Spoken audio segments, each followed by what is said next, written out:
Well, in a turn of events or change of events, I'm going to introduce us this episode.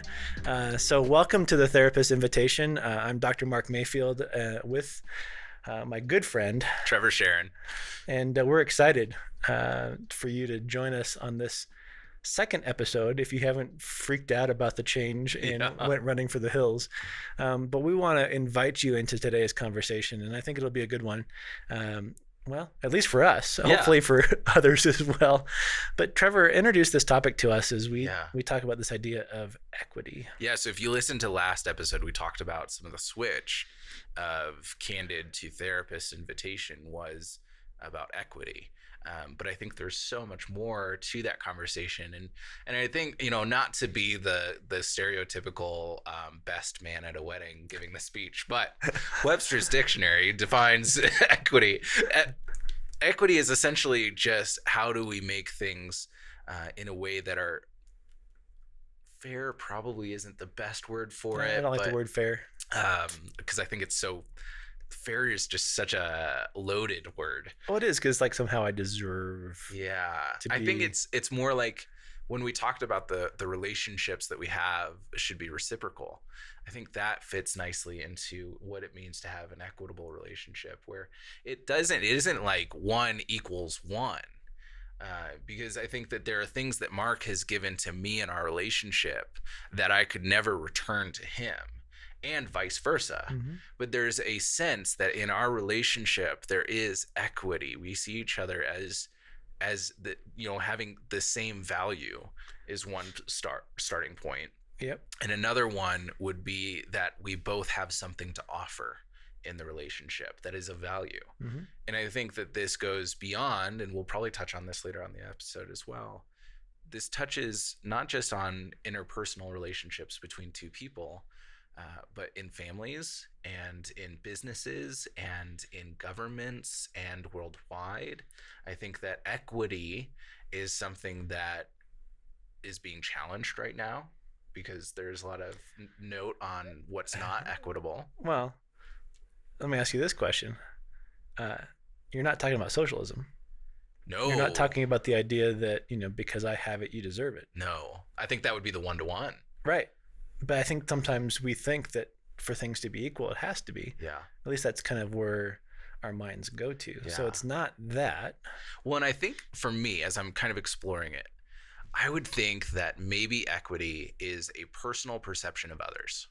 I've talked earlier in Candid Conversations about how hard it was for me to learn the lesson my mom taught me of the preciousness of others, seeing other people as precious. Because and you're a human being, you have preciousness. Exactly. You're special. Yeah. And so I think the equity maybe just starts as a personal perception of others that they are valuable and they have something to offer.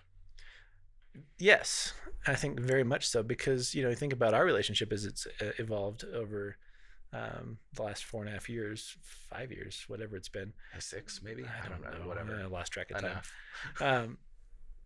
It started out by you picking up the phone and because somebody said, hey, you should talk to Mark before I was Dr. Mark.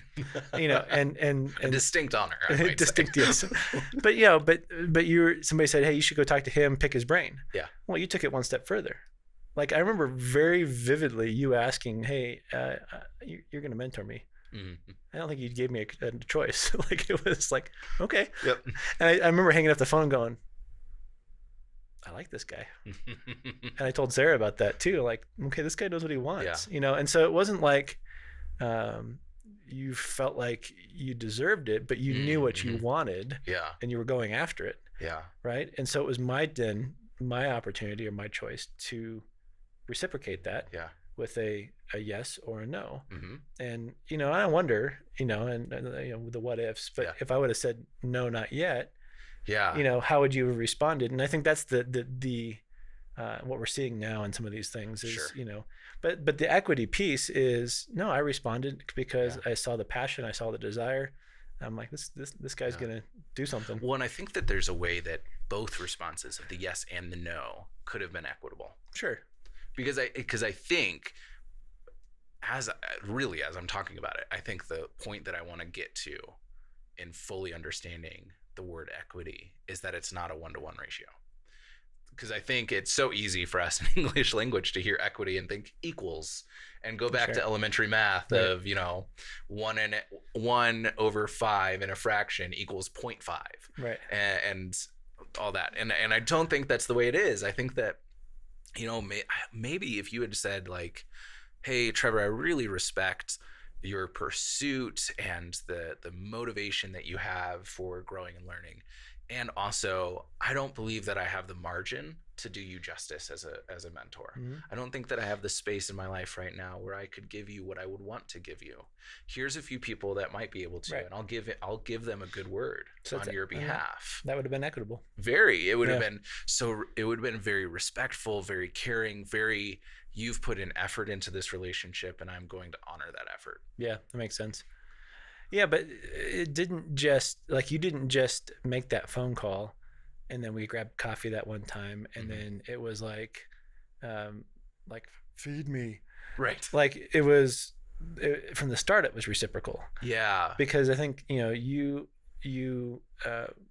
were invested in not only your growth and outcome, but like, how do I make this beneficial for both?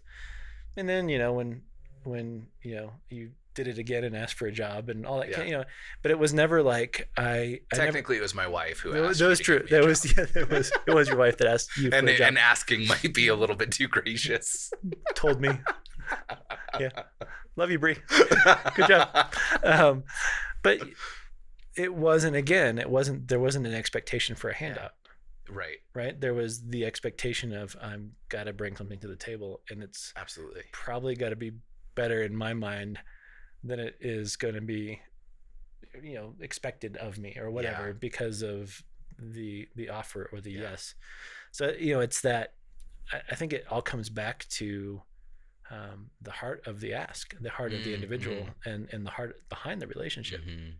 Like, there have been times in my life where I've pursued a relationship or a friendship or a mentorship relationship because I wanted something out of it.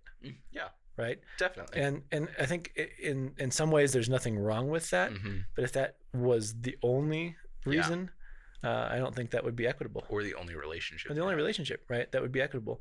Yeah. Because people start calling into question, is he only asking me because he wants my expertise, or he wants my connections, or he wants my, and so that's where it doesn't become equitable, or is not reciprocal. So maybe it's unfair to say that every relationship should be equitable. I don't know. What do you think? I'm trying to dissect that, because I think there are some really, like, I don't know.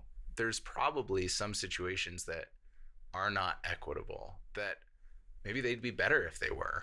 I know that, you know, for me, I've had a lot of struggles with, you know, the church as a system, and I go to a big church, so that's kind of where the problem stems from, where it felt like my perception of what a pastor is supposed to be is somebody who is investing into the congregants and not just getting on stage and talking and have everybody watch them. Right. And for a long time that hasn't been the experience, and so it hasn't felt equitable. Because there's not actually a connection between congregant and pastor. There's not a mutual pursuit of understanding each other, or to getting to know each other past like a name basis. And as I'm exploring, I think part of that is normal and kind of just the way that it has to be, because, you know, one person cannot have a close relationship with 500 people. That's just not within our capacity as humans. Right. But another part of me thinks like nor healthy. But another part of me thinks like, if that was something that was more in the realm of possibility, maybe there's only 30 people that the person has to connect with, that equity of, I care about you, you care about me, we're going to ask about each other and connect, would be more meaningful than the system that's in place now.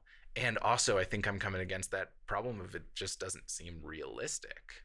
Well, so what I'm hearing you say is for an equitable relationship to happen, there has to be realistic expectations.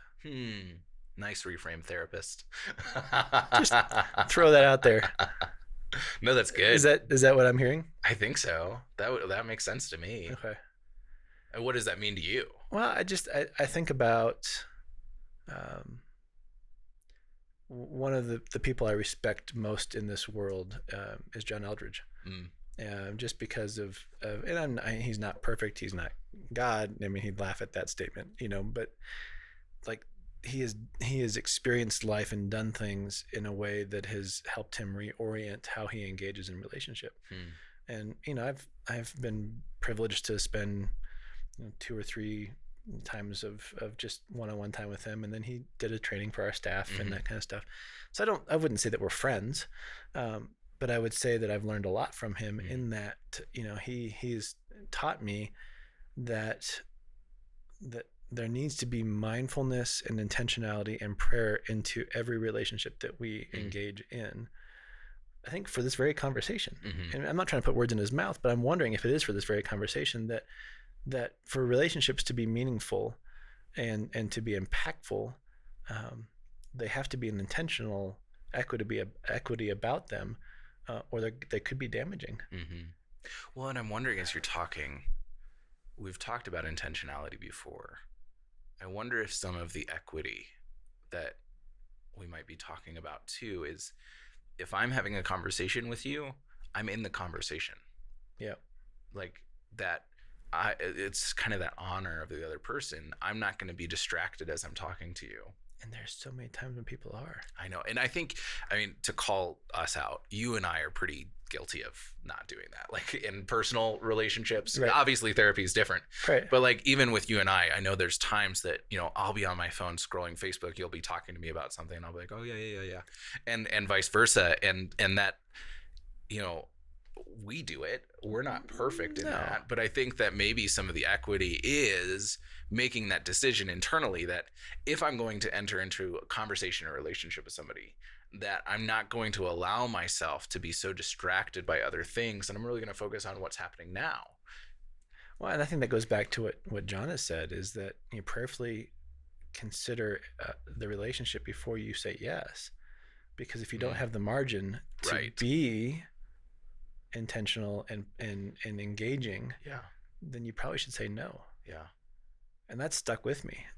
I think I've said no to a lot more things this last year and a half or so than I ever would, because I've been a yes man so much because I care about people, that then the quality of those relationships suffers. Yeah. And I have to be okay with the no, knowing that might actually hurt the expectations or the ego or whatever of somebody that's asking. Yeah. Does that make sense? It does. Yeah. Well, and I think that does make sense. Of if we want to pursue equity in our relationships, we have to have the margin for that. And we live in a society that believes that, the more Facebook friends you have, the more friends you have. That's and true. That having more friends. Trevor, that is true. Oh, sorry, my bad. Yeah, I'm up to 777 Facebook friends. Like, I keep going down more. Watch and more. Out, people. And that's, we don't have the capacity or the margin as human beings to maintain equitable, caring, meaningful relationships with that many people. I would wager to say that the real relationships that we have probably limited past family to like 5. Yeah. I mean, I think I could count 5 couples that I feel like that, and it doesn't have to be every weekend, it doesn't have to be every day, but when we're together, we pick up where we left off, and it's a genuinely equitable relationship. Yeah. Like you and Bree are one of those, right? I mean, it just, life, it gets busy, and last year, 2 years, we maybe had 3 or 4 dinners and game nights, but when we have them, it's deep, it's meaningful, it's intentional, but it's not like when we don't, we're going, that's not fair, or it's not fair, or do they still like me, right. or what's going on with that. I think that's the holistic framework of an equitable relationship. Yeah. I have a zinger of a question for you, but first I want to do our commercial break. Do you want to take this commercial break? I'll let you take the commercial break. Okay. So our commercial break today is for our sponsor, Mayfield Counseling Centers. You've heard us talk about Mayfield Counseling Centers before. If you have not heard of Mayfield Counseling Centers, I would highly encourage you to check out the Mayfield Counseling Centers YouTube channel, Facebook page, because we release resources for free on a pretty regular basis, just to support people and having meaningful conversations and developing meaningful relationships. Mayfield Counseling Centers is obviously also a counseling center. And so if you're in the state of Colorado, we would love to be able to support you through counseling or connecting you with a counselor. And that latter option also applies outside of Colorado. We want to make sure that if you are in need of a paid friend or a counselor or somebody to listen and support you, that we are able to offer maybe just the first step or just a conversation about what you can be looking out for. And so mayfieldcounseling.com or the YouTube channel or Facebook page, highly encourage you to go check it out. You'll see the rest of our content, as well as the Monday Minute and a few other things as well. So my zinger of the question: does equity change from what we've talked about if we put it into a sphere of political and societal equity? That's I think a two-part answer. Okay. It does, but it shouldn't. Explain. Well, I think it does change, because as an individual within the collaborative society, we haven't or don't experience the way it should be. Elaborate some more for me. Okay, so let's think about it. So if we were to implement what we've talked about up to this point in our everyday life, how we do business, how we engage with our neighbor, how we engage in conflict, how we engage in conversation, and we apply that to our friends and our foes and our politics and our religion and all that kind of stuff, then it shouldn't change. Yeah. Because we have a healthy understanding. Which I think goes back to the first thing that I mentioned of it's a personal perception of others. Because we can't change, we may have some power to change the systems in place or the way that we can't really change the way another business does business, but we can change the way that we do business. Well, but think about from, we're coming up on an election year. I don't know. I have no idea what's going to happen. Right. But DC is in turmoil. The nation is in turmoil. And so I wonder what it would be like for somebody in the Senate that's a Republican to cross the aisle to a Democrat and go, I don't want to debate you on politics right now. I just want to understand where you're coming from. Why have you arrived at these conclusions? Why have you, what has influenced your decision-making process? What has influenced your passions? What has influenced you? And just get to know that, Making space. Right. So somebody that is on the extreme right, doing that to somebody on the extreme left or vice versa, what would that do? Well, so my wife and I watched Hamilton when it came out on Disney Plus, obviously, like everybody else. Except for me. Except for you. I haven't done that yet. Not everybody did that. I need to. But I liked it. Yeah. I had King George's song stuck in my head for weeks on end. It was awful. It never went away. But one of the things that I was reminded of from my civics class in middle school was that at the origination of our nation, the runner-up for president became the vice president.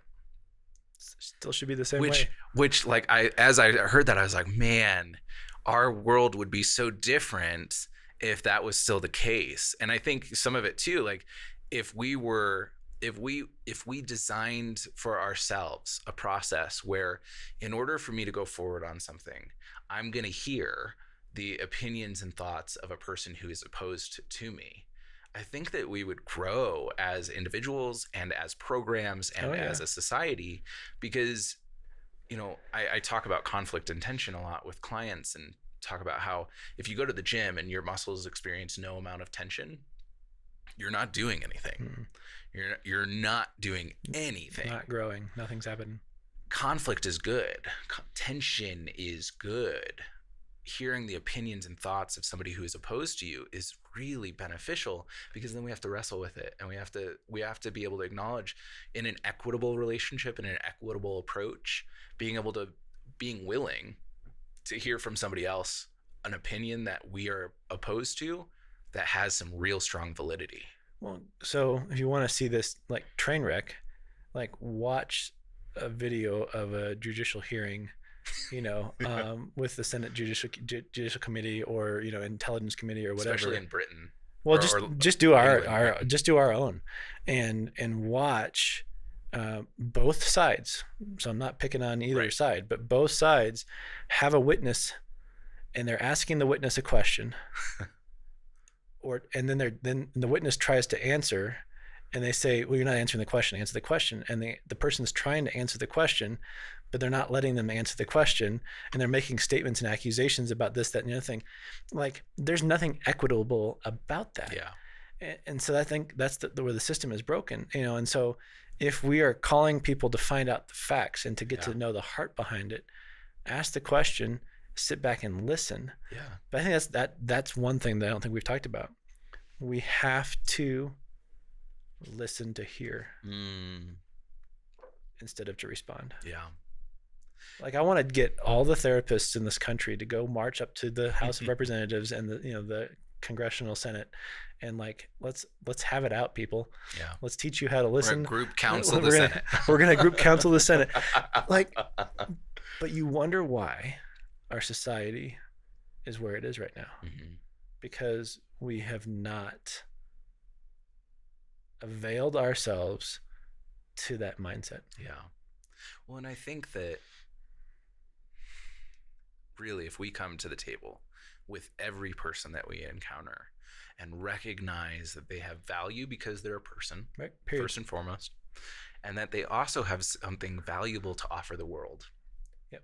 No matter what, because I believe that that's true. And I want to emphasize, no matter what. Right. Whether you're of Muslim faith, of Christian faith, whether you're transgender, whether you're gay, whether you're straight, whether you're disabilities, white, whether you're black, whether you're athlete. Whatever. Yeah. It doesn't matter. Does not matter. We all have innate value and something valuable to bring to the table of the world. Period! Exclamation point. And if we settle in our hearts that that's true, then I think that really gives us a different approach when we come to somebody else, because then we aren't after like, how can I leverage my power over this person to be right, or how is this person going to take power away from me? It's not a power struggle. Nope. I think that's where we, if we see equity as the one-to-one, it's a power struggle. Sure. Because a lot of, you may feel like you're starting off with 2 and the other person's starting off with 0, and you don't want to give away your 2. Right. And you get cornered, and it's like, you're a rabid raccoon in the corner trying to protect what you have. Yeah. Or even, the opposite side of coming to somebody else that you perceive as like a 10 and you have 0. I think that's not a right perception of self or the other person. And if we come and we recognize I have value and I have something of value to bring to the table, and I'm also seeing the value that this person brings to the table and would love to engage with it. So do another reframe. What I'm hearing then is equity is basically loving people where they're at. Period. And then walking with them as they figure things out together. Yeah. Maybe we need to do another episode on the word fair, because it keeps coming up and it doesn't fit, but it kind of fits. Because it's playing fair. Well, it is, and maybe we end on this and we come back next time and talk more about the fair piece. But this whole conversation right now about white privilege and Black Lives Matter and all these things that really for a lot of people elicit strong emotions. One thing I've come to realize is that I don't want my privilege or my power stripped from me. I want to be able to lend it to somebody else. I want to be able to go, you know what? I recognize there's privilege in my upbringing, or just because of the color of my skin, or whatever it might be. And I know I'm opening a can of worms by saying this. Absolutely. And I'm okay with that. Well, what I hear is you're recognizing what you bring to the table. Yeah.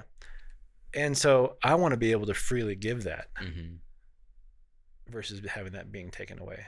And I think that's where the word fair creeps in, of what needs to be fair.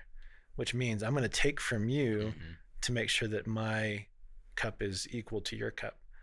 And it should be an act of selflessness of going, your cup isn't as full as mine. I want to give you something so that we can have some fairness around it. Right? Does that make sense? So your voice is valuable. Your voice should be heard. It's selfish. Here's the ways that what I'm bringing to the table can allow your voice to be heard more, not out of a request for a one-to-one. Like, right. I'm giving you something, so you need to give me something. No. But out of I have something to give to. And so I should. And I want to, and I have the margin to, and I see the value of you and what you have. So it's selflessness versus selfishness. Yeah. And I think, we dive into, we'll probably continue to dive into some things that are majorly uncomfortable for a lot of people, especially in a political sphere.